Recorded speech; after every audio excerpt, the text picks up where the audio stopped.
Hello everyone, welcome back to our YouTube channel defence point. और दोस्तों, आज के हमारे इस वीडियो में हम आप लोगों के लिए लेकर के आए हैं कोस्ट गार्ड नाविक एग्जाम की तैयारी के लिए मिक्स क्वेश्चंस का एक स्पेशल प्रैक्टिस सेट, जो कि आपके नाविक जीडी और डीबी एग्जाम के लिए काफी ज्यादा इंपॉर्टेंट होने वाला है। तो वीडियो को एंड तक देखिएगा, और अगर आप लोग चैनल के ऊपर पहली बार विजिट कर रहे हैं तो इसको सब्सक्राइब करना बिल्कुल भी ना भूलें। तो चलिए शुरू करते हैं वीडियो बिना किसी देरी के।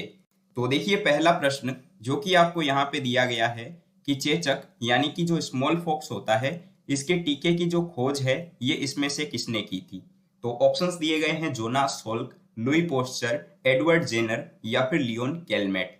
तो यहाँ पे दोस्तों अगर बात की जाए आपके चेचक यानी कि स्मॉल फॉक्स को लेकर, तो ये जो है ना एक संक्रामक रोग है जो कि आपके वेरियोला वायरस के कारण से होता है। ठीक है, और जो चेचक के लिए सबसे प्रभावी टीका है यानी कि जो इसकी वैक्सीन की खोज है, ये एडवर्ड जेनर के द्वारा की गई थी। तो यहाँ पे दोस्तों आपके राइट आंसर हो जाता है ऑप्शन सी।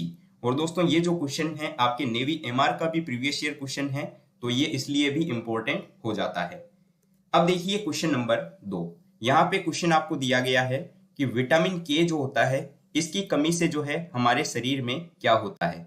तो आपके पास ऑप्शंस हैं कि रक्त के थक्के के जमने में देरी, ऑप्शन बी प्रजनन में व्यवधान, ऑप्शन सी रतौंधी या ऑप्शन डी स्कैर्वी।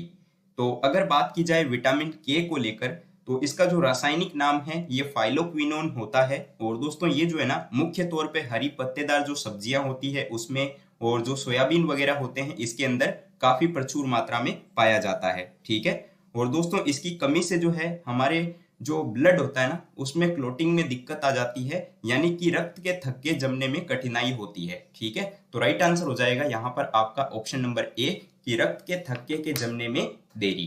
ठीक है, और हाँ दोस्तों, अगर आप लोग भी जो है अपनी प्रिपरेशन लेवल को चेक करना चाहते हो कि आप लोग जो है कंपटीशन के बीच में कहाँ पे स्टैंड करते हैं, और साथ ही अगर आप लोग जीतना चाहते हो ढेर सारे एक्साइटिंग रिवॉर्ड्स एंड स्कॉलरशिप, तो दोस्तों अनअकैडमी जो है आप लोगों को ये मौका दे रही है। क्योंकि दोस्तों अनअकैडमी जो है आप लोगों के लिए लेकर के आया है डिफेंस एग्जाम्स स्पेशल एक स्कॉलरशिप टेस्ट, जिसमें कि दोस्तों आप लोग जो है फ्री ऑफ कॉस्ट इनरोल कर सकते हैं। और ये जो है आपके सभी डिफेंस एग्जाम्स के लिए रहने वाला है। अगर आप लोग NDA, air force, navy, coast guard, CDS, AFCAT इनके लिए प्रिपेयर कर रहे हो, तो आप लोग जो है दोस्तों इसमें फ्री ऑफ कॉस्ट इनरोल कर सकते हो।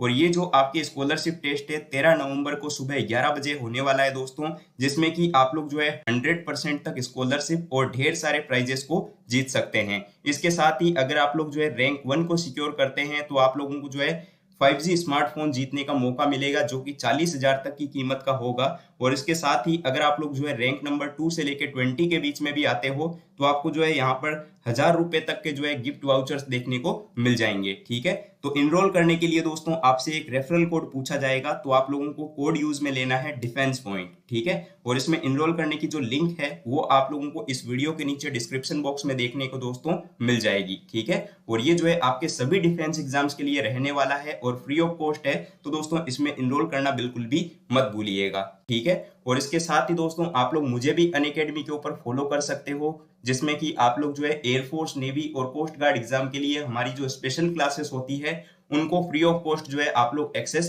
कर पाएंगे।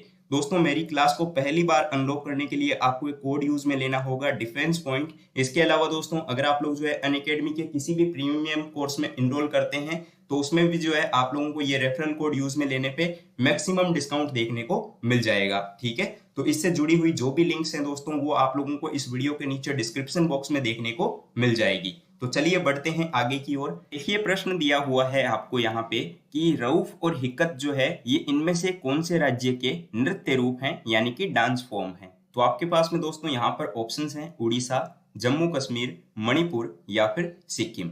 तो दोस्तों यहाँ पे जो है आपका सही आंसर हो जाएगा ऑप्शन बी। जम्मू कश्मीर के जो है रऊफ और हिकत जो है ये नृत्य के रूप हैं। तो सही जवाब हो जाएगा ऑप्शन बी। और इस टाइप के क्वेश्चन दोस्तों आपके जो है रेलवे ग्रुप डी में, इसके अलावा जो है स्टेट एग्जाम्स में और डिफेंस एग्जाम्स में देखे जाते हैं। तो ये टॉपिक काफी इंपॉर्टेंट हो जाता है, तो इसको जो है आपको अच्छे से कवर करना है।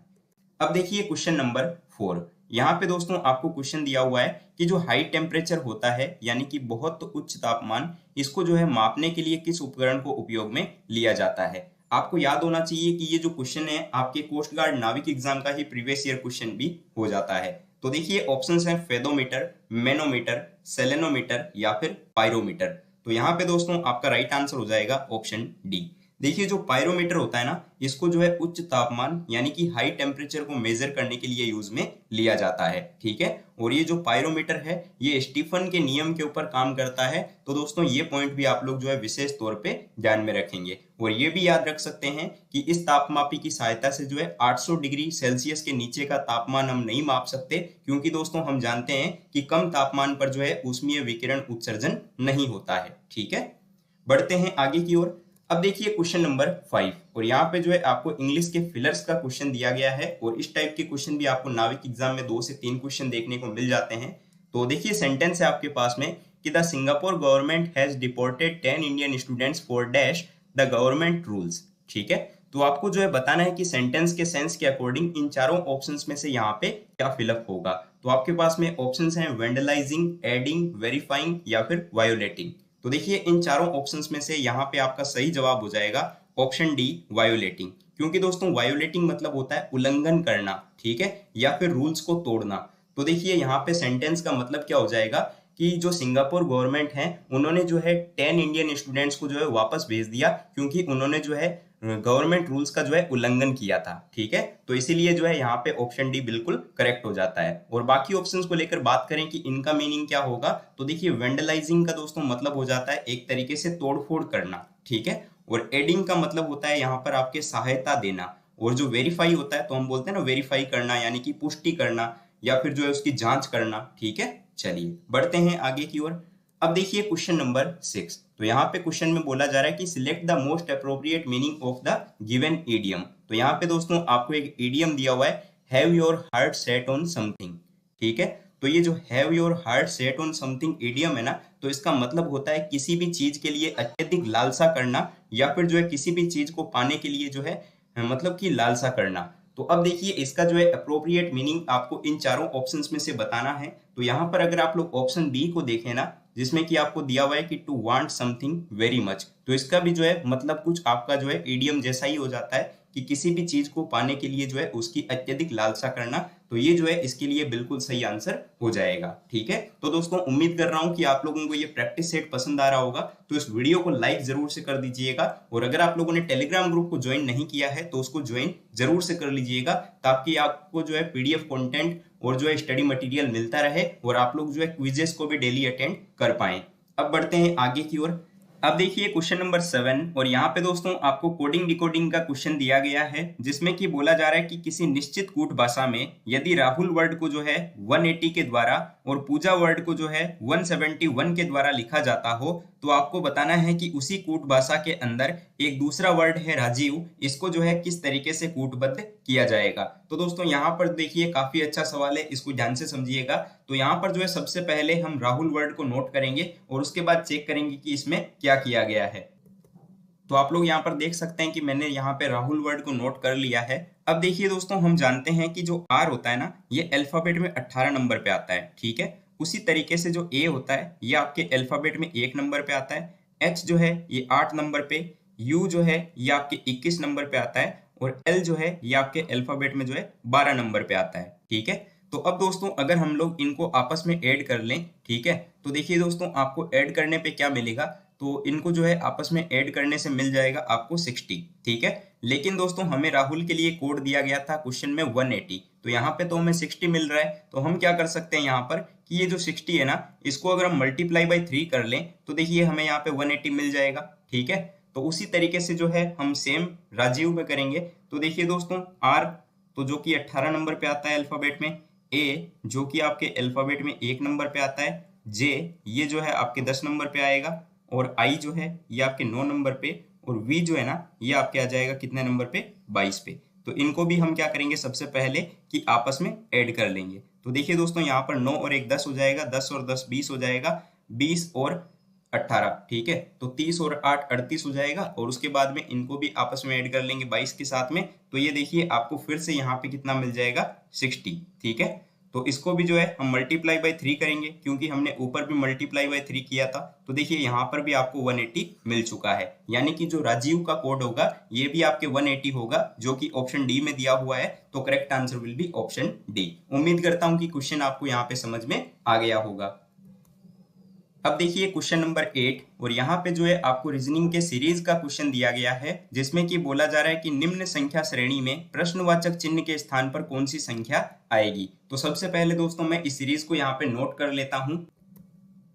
तो आप लोग यहाँ पर देख सकते हैं कि इस सीरीज को मैंने यहाँ पे लिख लिया है। अब देखिए दोस्तों सीरीज में क्या हो रहा है कि ये सीरीज 5 से 4 की ओर जा रही है, फिर देखिए ये 4 से 6 की ओर जा रही है। तो यहाँ पे हम क्या कर सकते हैं, देखिए कि अगर मैं इस 5 को 1 से गुणा कर लूँ, ठीक है, और उसमें -1 कर लूं, तो देखिए क्या हो जाएगा। तो 5 को मल्टीप्लाई बाई 1 करेंगे तो 5 आएगा, और उसमें से -1 करेंगे तो 4 आ जाएगा, ठीक है। उसी प्रकार देखिए दोस्तों अगर मैं 4 को 2 से गुणा कर लूं और उसमें से -2 कर दूं, तो देखिए 4 दूनी 8 होगा, और 8 में से -2 करने से 6 आ जाएगा। ठीक इसी तरीके से दोस्तों हम क्या करेंगे कि 6 को जो है हम यहाँ पे 3 से गुणा कर लेंगे, ठीक है, और उसमें से -3 कर देंगे, तो 6 3 18 -3 15 आ जाएगा, ठीक है। और आगे हम क्या करेंगे, तो देखिए 15 को इस बार हम 4 से गुणा करेंगे और माइनस का 4 कर लेंगे, तो यहाँ पर भी देखिए आपको 56 मिल गया। और उसी तरीके से आपको क्या करना है कि 56 को भी जो है आपको 5 से गुणा कर लेना है और -5 कर लेना है। तो यहाँ पर देखिए दोस्तों आपका 280 होगा, और 280 में से 5 माइनस करेंगे तो 275 आ जाएगा। तो राइट आंसर विल बी आपका हो जाएगा 275, जो कि आपको ऑप्शन सी के अंदर यहाँ पे दिया हुआ है, ठीक है। चलिए अब देखिए क्वेश्चन नंबर 9, और यहाँ पे दोस्तों क्वेश्चन में बोला जा रहा है कि एक निश्चित कूट भाषा में यदि रोमन वर्ड को जो है कुछ इस टाइप से लिखा जाता हो, तो फ्रांस वर्ड को जो है यहाँ पे किस टाइप से लिखा जाएगा। तो देखिए इसमें हम देखते हैं कि यहाँ पे क्या हो रहा है, तो आपको एक वर्ड दिया हुआ है रोमन, ठीक है, और इस रोमन वर्ड को किस तरीके से लिखा जा रहा है, इसको लिखा जा रहा है ILNZM के द्वारा, ठीक है, यही लिखा गया है। अब इसमें अगर हम देखें ना तो काफी सिंपल सा लॉजिक है दोस्तों, आपको देखते ही समझ में आ जाना चाहिए कि यहाँ पर जो है ऑपोजिट लेटर्स को लिखा गया है, ठीक है। हम जानते हैं कि आर के ऑपोजिट आई आता है, और इसको जो है हम इंडियन रेलवे से याद रखते हैं। उसी प्रकार से एल के ऑपोजिट ओ आता है, जिसको हम लव से याद रखते हैं। एम के ऑपोजिट एन आता है, जिसको हम मालवीय नगर से याद रखते हैं। और ए के ऑपोजिट जेड आता है, जिसको हम आजाद से याद रखते हैं, ठीक है। तो इसी तरीके से आपको फ्रांस में चेक करना है। तो यहाँ पे जो है हम सबसे पहले तो इस फ्रांस वर्ड को नोट कर लेंगे, और उसके बाद देखेंगे कि इसमें जो लेटर्स हैं इनके ऑपोजिट में क्या आता है। तो एफ के ऑपोजिट दोस्तों आता है यू, जिसको हम फालतू से याद रखते हैं, ठीक है। आर के ऑपोजिट आपके आई आ जाएगा, इंडियन रेलवे, ठीक है। ट्रिक आप लोग कुछ भी बना सकते हैं। ए के ऑपोजिट जेड आ जाएगा। एन के ऑपोजिट फिर से एम आएगा, इसको हम मालवीय नगर से याद रखते हैं। सी के ऑपोजिट एक्स आएगा, जिसको हम कोरेक्स के थ्रू याद रखते हैं। और ई के ऑपोजिट ई वी, जिसको हम इवनिंग से याद रखते हैं, ठीक है। तो यहाँ पे देखिए आपका राइट आंसर हो जाएगा दोस्तों ऑप्शन सी। उम्मीद करता हूं कि आपको बात समझ में आई होगी। तो चलिए बढ़ते हैं अगले सवाल की तरफ। अब देखिए प्रश्न संख्या 10। तो यहाँ पे जो है आपको मैथ्स के एवरेज का क्वेश्चन दिया गया है, जिसमें कि बोला जा रहा है कि शेखर जो है ना ये 8 किलोमीटर पर आवर की चाल से जो है कोई दूरी को तय करता है, ठीक है। और वह जल्दबाजी में था, इसलिए जो है वह वापसी की यात्रा जो है ना ये 24 किलोमीटर पर आवर की चाल से जो है ऑटो रिक्शा से तय करता है, ठीक है। तो पूरी यात्रा के दौरान उसकी औसत चाल ज्ञात करें। तो देखिए जो औसत चाल होती है दोस्तों, यानी कि जो आपकी एवरेज चाल होगी, ठीक है, उसके लिए फॉर्मूला क्या होता है, तो उसका फॉर्मूला होता है दोस्तों 2xy बट्टा में x प्लस वाई, ठीक है। ये फॉर्मूला आप लोगों ने पहले भी पढ़ा होगा। तो अब देखिए यहाँ पर आपको जो है वैल्यू पुट करनी है सिर्फ, और उसके बाद में आंसर निकाल लेना है, ठीक है। तो यहाँ पर देखिए x की वैल्यू क्या है, तो x की वैल्यू है आपके पास में दोस्तों 8 किलोमीटर पर आवर, ठीक है। और y की वैल्यू आपके पास में क्या है, तो y की वैल्यू है आपके पास में यहाँ पे 24 किलोमीटर पर आवर, ठीक है। तो वैल्यूज आपके पास में, तो आंसर निकाल सकते हैं बिल्कुल। तो ये हो जाएगा 2 इंटू एक्स, तो x की वैल्यू 8 लिखेंगे, इंटू y की वैल्यू 24, और बट्टा में आ जाएगा x प्लस वाई, यानी कि 8 प्लस 24, ठीक है। अब देखिए दोस्तों इसको जब आप सॉल्व करेंगे तो ये क्या आ जाएगा 2 इंटू 8 इंटू 24 बट्टा में ये आ जाएगा आपके 32, ठीक है। तो 2 से देखिए ये 16 बार में कट जाएगा, ठीक है। और 8 से देखिए ये कट जाएगा 2 बार में। तो अब देखिए 2 से मैं इस 24 को काट दूंगा 12 बार में, तो आपके पास में आंसर क्या आया 12 किलोमीटर पर आवर। तो 12 kilometre per hour option C में दिया गया है। राइट आंसर हो जाएगा आपका ऑप्शन सी।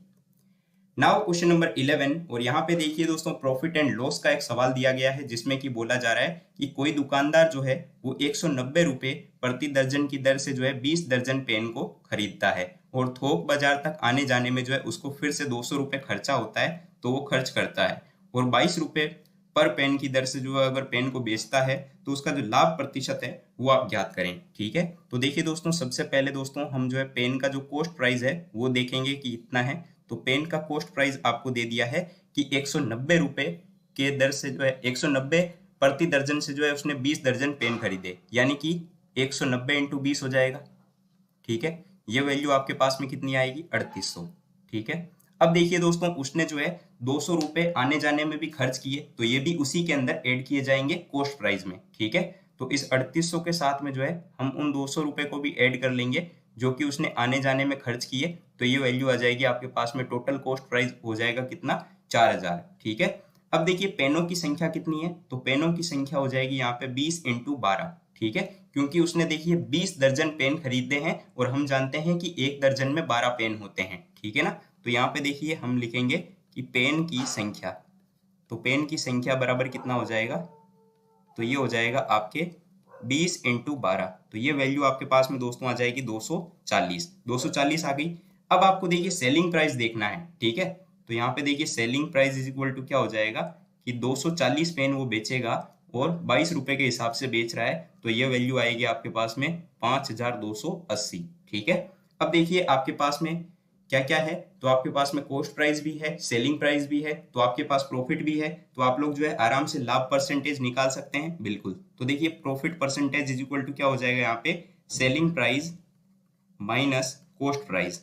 ठीक है, और कॉस्ट प्राइस है हमारी यहाँ पे 4000, बट्टा में आ जाएगा यहाँ पे आपका कॉस्ट प्राइस, तो ये हम लिखेंगे 4000 और मल्टीप्लाई बाई आ जाएगा 100। ठीक है, और इस वैल्यू को दोस्तों सॉल्व जब आप करेंगे ना, तो यहाँ पे आपका आंसर आएगा 32%। ठीक है, मैं यहाँ पे कैलकुलेशन आपको पूरी सॉल्व करके नहीं दिखा रहा हूँ क्योंकि काफी ज्यादा टाइम लग जाएगा, तो आंसर आ जाएगा आपका ऑप्शन डी 32%। आई होप की बात आपको समझ में आ गई होगी। अब देखिए क्वेश्चन नंबर 12, और यहाँ पे दोस्तों आपको स्पॉटिंग द एरर का क्वेश्चन दिया हुआ है, जिसमें कि आपको सेंटेंस के अंदर ग्रामेटिकल एरर को फाइंड करना है, और सेंटेंस दिया हुआ है कि the poster was make by the hard working students of class 9। ठीक है, तो इसमें आपको बताना है कि सेंटेंस में कहाँ पे गलती है। तो दोस्तों यहाँ पर अगर आप लोग इस सेंटेंस को देखें ना, तो यहाँ पे ये जो वाज के साथ में मेक आया है ना, तो यहाँ पे जो है मेड आएगा, यानी कि जो वर्ब की थर्ड फॉर्म होगी वो यूज में ली जाएगी, तो मेक की जगह पे यहाँ पे आ जाएगा वाज मेड। ठीक है, क्योंकि देखिए दोस्तों सब्जेक्ट मतलब कि ये जो सेंटेंस है ना, इसमें बाई प्लस सब्जेक्ट, ये जो बाई और उसके बाद में सब्जेक्ट आया ना, उससे ये साफ पता चल जाता है कि ये जो सेंटेंस है पैसिव में है। ठीक है, और पैसिव का रूल आप लोग जानते ही हैं कि उसमें जो है वाज के साथ में वर्ब की थर्ड फॉर्म आएगी। ठीक है, तो इसीलिए जो है आपके वाज मेड हो जाएगा, ना कि वाज मेक। फिर देखिए सेंटेंस हो जाएगा आपका कि the poster was made by the hard working students of class 9। तो उम्मीद करता हूं कि सेंटेंस आपको समझ में आया होगा। तो अब यहाँ पे इसका राइट आंसर हो जाएगा ऑप्शन सी। ठीक है, नाउ क्वेश्चन नंबर 13, और यहाँ पे दोस्तों आपको जो है एंटोनियम बताना है। ठीक है, और आपके पास में वर्ड है इग्नोरेंट। तो देखिए दोस्तों, इग्नोरेंट एक काफी सिंपल सा वर्ड है, इसका मतलब आप सभी को पता होगा, इसका मतलब हो जाता है अनजान या फिर अज्ञानी। ठीक है, दो मतलब होते हैं इसके, मैं यहाँ पे लिख देता हूँ। तो इग्नोरेंट मतलब की हो जाएगा अनजान, या फिर जो है इसका मतलब हो जाएगा अज्ञानी। ठीक है, तो यहाँ पे मैंने दोनों इसके मीनिंग लिख दिए हैं, आप लोग भी इसको नोट कर सकते हैं। अब देखिए चार ऑप्शंस आपके पास में है, सिंपल, इनोसेंट, क्रूड या फिर लर्न। तो देखिए दोस्तों यहाँ पे जिस प्रकार इग्नोरेंट यानी कि हो जाएगा अज्ञानी या फिर अनजान, ठीक उसी प्रकार से देखिए ऑप्शन डी जिसमें कि आपको लर्न दिया हुआ है ना, तो इसका मतलब क्या हो जाता है, तो लर्न मतलब एक तरीके से शिक्षित। तो जिस प्रकार इग्नोरेंट यानी कि अज्ञानी, उसी प्रकार से लर्न यानी कि शिक्षित। ठीक है, तो इसका भी मैं मीनिंग यहाँ पे लिख देता हूँ। अब बाकी ऑप्शंस को लेकर बात करें तो देखिए सिंपल यानी तो आप सभी को पता है कि साधारण हो जाता है। ठीक है, क्रूड मतलब होता है कच्चा। ठीक है, और इनोसेंट यानी कि हो जाता है निर्दोष। तो उम्मीद करता हूं कि आपको बाकी के ऑप्शंस भी समझ में आए होंगे। देखिए क्वेश्चन नंबर 14, और यहाँ पे क्वेश्चन है आपके पास में कि वायुमंडल की ऊपरी परतों में ऑक्सीजन के 3 परमाणुओं वाला एक अणु पाया जाता है, और यह एक परत बनाता है जिसे इनमें से किस नाम से जाना जाता है, ये आपको यहाँ पे बताना है। तो दोस्तों बस आप लोग जो है यहाँ पर क्वेश्चन के पूछने का तरीका बस देखिए क्वेश्चन को किस तरीके से घुमाया गया है, जबकि क्वेश्चन उतना ही सिंपल है।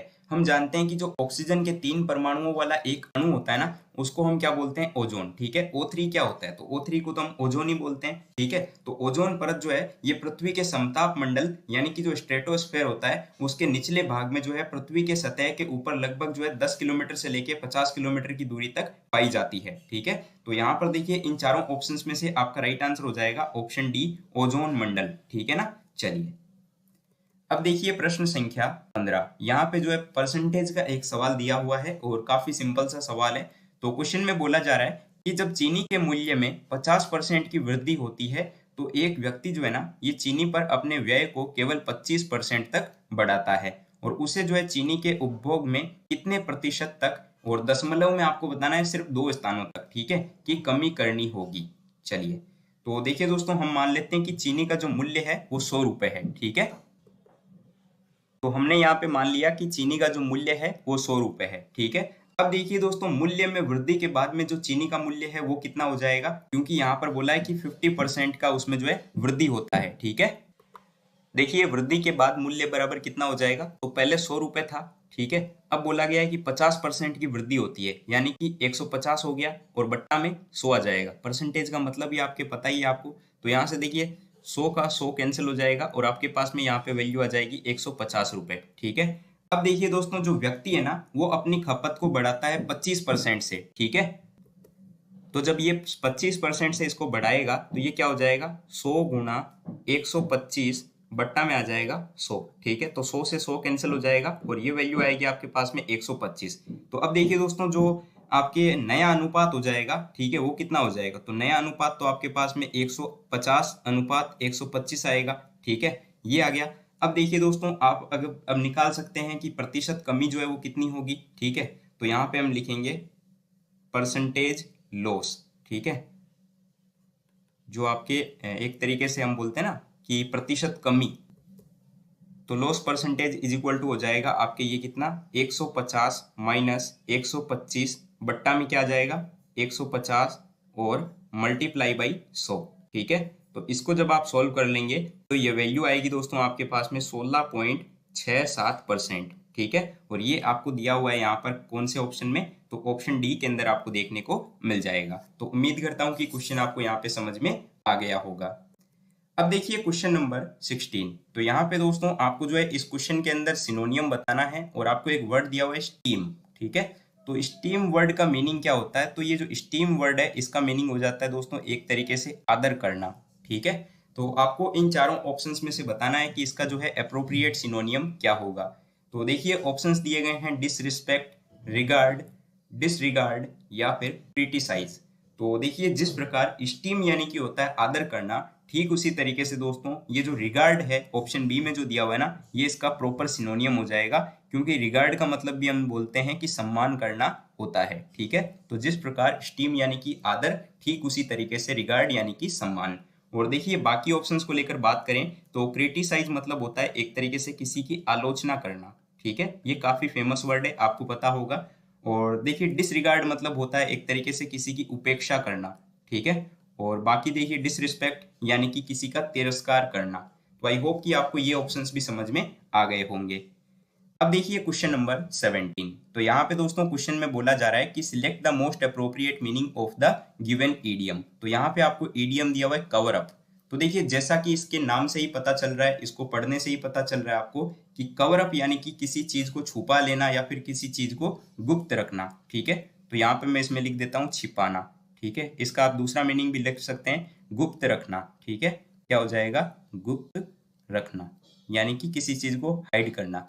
तो अब देखिए चार ऑप्शंस आपके पास में हैं। तो ऑप्शन सी देखिए, इसमें आपको दिया हुआ है हाइड और कॉन्सील। ठीक है, जिसका मतलब हो जाएगा कि किसी चीज को छुपा लेना या फिर किसी को गुप्त करना। ठीक है, तो right answer will be option C. Now question number 18। और यहाँ पे देखिए दोस्तों रीजनिंग के वेन डायग्राम का एक आपको सवाल दिया गया है और काफी सिंपल सा क्वेश्चन है आपके पास।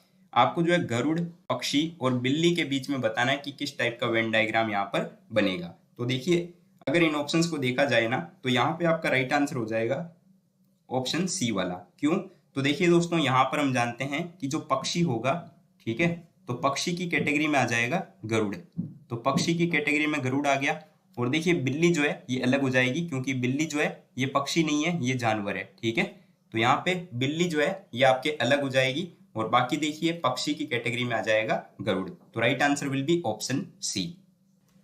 अब देखिए अगला सवाल जो कि आपको यहाँ पे दिया गया है कि एक लेंस में जो है 2.0 डायोप्टर की शक्ति है, और लेंस की किस्म और इसकी फोकल लंबाई जो है ये क्या होगी आपको बतानी है। ठीक है, तो दोस्तों उससे पहले एक चीज को समझिए कि यदि किसी भी लेंस की जो क्षमता है ना वो अगर पॉजिटिव हो यानी कि धनात्मक हो ना, तो वो लेंस जो होता है ये उत्तल लेंस होता है। ठीक है, और जो आपके लेंस जिसकी क्षमता ऋणात्मक हो यानी कि नेगेटिव हो, वो लेंस जो होगा वो आपके अवतल लेंस होगा। ठीक है, तो इस स्टेटमेंट को आप लोग ध्यान में रखेंगे। और दोस्तों आप लोगों को पता होगा कि जो लेंस की क्षमता P होती है ना, ये आपके इसका फॉर्मूला होता है 1/f। ठीक है, तो आपको क्या निकालना है यहाँ पे, तो आपको f निकालना है। तो हम f के लिए ये फॉर्मूला बना सकते हैं कि 1/p, ये बना सकते हैं, बिल्कुल बना सकते हैं। ठीक है, तो अब आपके पास में देखिए यहाँ पे p की वैल्यू दी हुई है, तो आप लोग f निकाल सकते हैं बिल्कुल। तो देखिए फोकल लंबाई इज इक्वल टू क्या हो जाएगा आपके पास में 1/2। ठीक है, जिसको मैं लिख सकता हूँ यहाँ पे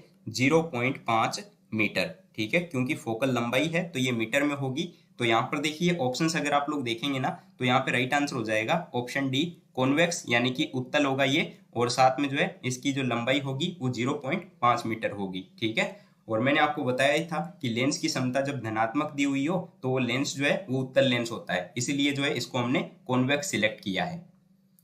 अब देखिए क्वेश्चन नंबर 20 जो कि आज के इस वीडियो का लास्ट क्वेश्चन होने वाला है, और ये भी जो है आपके एक न्यूमेरिकल है साइंस का। तो इसमें बोला जा रहा है कि किसी ऐसे तार के प्रतिरोध का मान क्या होगा जिसमें कि 2 वोल्ट संभावित विभवांतर जो है लागू किया जाता हो और तार के माध्यम से जो है करंट का प्रवाह 1 एम्पियर हो। ठीक है, तो दोस्तों आप लोगों ने ओम का नियम पढ़ा होगा, जिसके थ्रू हम लोग जानते हैं कि V इज इक्वल टू होता है IR।